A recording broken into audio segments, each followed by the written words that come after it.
All right, guys, welcome back. Today, I want to talk about if Meta B2B business leads are worthless now. I have been seeing a trend where you can get a ton of B2B business leads, but most of the people who respond are either completely unaware, they say they never even reached out to you, or it's people who don't own a business. It could be retirees. They're just terrible leads. And the truth is, you're paying for all these leads. And so when they're garbage, it feels like maybe you're the one who's crazy. Maybe you need to fix your targeting. Maybe the people who filled out the form were drunk. I don't know. There is actually an answer, and the answer is click fraud. You might be saying, okay, what's the point of a fraudster filling out a lead form for me? Well, I'm going to explain that right now. All these platforms allow for partners to sign up, and these partners say, I have this website, Meta. I want to show your ads on my website. I have legit traffic. Meta then says, okay, great. For every click that you send through, for every lead form, you're going to get paid a couple bucks. And so they sign them up, and then these guys who own this website will then send over spam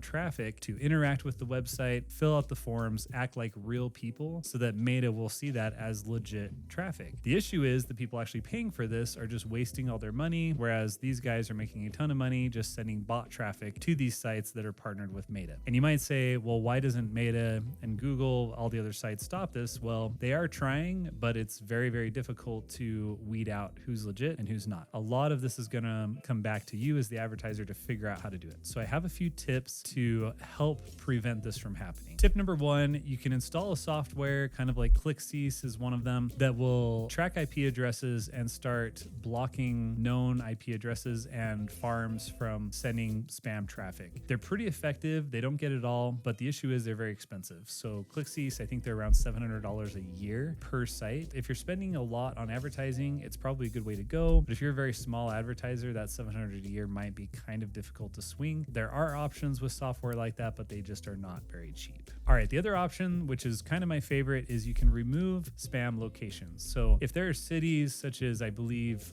Phoenix is one of them that have huge amounts of data centers and a lot of spam come out of those data centers, just block Phoenix. There's going to be a lot of people that disagree with this, and a lot of people will say, oh, well, my target audience is Phoenix. That doesn't really help with that, and I'm sorry. But if you are a nationwide advertiser and you can sell to everybody across the country, killing off a few major cities that have known data centers can actually save you a ton of money because they're not going to route any traffic through there. The next idea would be to focus on remarketing. And so when you have your audience settings in Meta, you can go through and you can install a pixel on your website and then only show the ads to the people who have been on your website and engaged. So if you say, I only want to show to people who have been on my website for over a minute, then your ad spend is going to be a lot less, and it's only going to be showing to people who have already been interested in your business. Now, this does not help with acquiring new customers, but it will save you a lot of money because you won't be being shown to a lot of spammers, especially if you have IP tracking on your website and you're blocking spam as it's trying to come in. All right, last tip with Meta is remove the audience network. So audience network is where all these spammer affiliates sign up. So if you have audience network turned off, in theory, your ads should not show on their website.